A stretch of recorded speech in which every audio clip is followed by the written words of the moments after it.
helburua zuetako osoa jarraitzea da. Lehenengo bi urteetan Usurbilgo aldeko alkate izango da, eta hurrengo bi urtean 2025-tik aurrera Donostia aldeko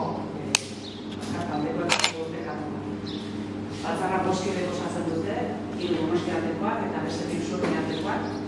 Eta maiatzaren 28ko hauteskuneen emaitzen baita, Zubieta Usurbil aldean Aritzak Zabala, Armentia eta Usurbil Parragertuaren txiki izendatzen dira, eta Zubieta Donostia aldean Antonia Arroyo Lucena, Maider Zagerretxo Perena, Hortezora izan izan dana, eta Miretekanez Alto Eturen.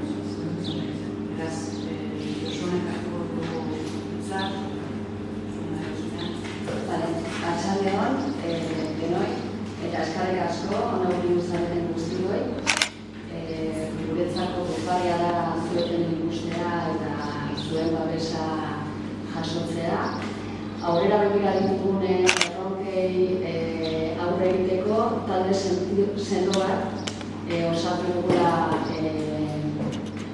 sentitzen dugu eta zuen babesarekin aurrera egingo dugula. Eskerrak eman egin ziogu aurreko taldeari egindako lanagatik eta Zubietari egindako ekarpenagatik. Aipatu nahi dituzke, Boseneko Izagirre Kaspresana, Iñaki, Izagirre Zuloaga, Urtzi, Alberdi Zulaika, eta Jon Andoni Arroyo Arozena, eta Arritz Arrazabalaga Garmendia. Gaurtik aurrera, talde berri bat osatzen dugu, 5 kide izango gea, eta aurrera begira ditugun erronkei aurre egiteko eta sortuko zaizkigun erronka berriei aurre egiteko lanak horrela banatu ditugu. Nekane Zaldu Iturriotz izango da diru kontuk eta ekonomia arduratuko dena.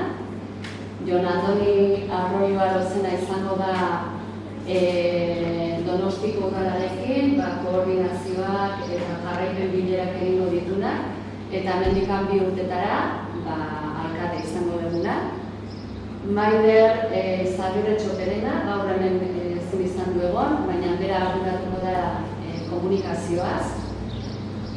Arritz Arrizabalaga Garmendia izango da Usurbilgo udalarekin, egindarreko koordinazio eta bileren jarraipen egingo duguna, eta gaurtik aurrera, 2 urtez, alkate izango dena, eta ni Josune Parragirre Tolare Txipi idazkaritza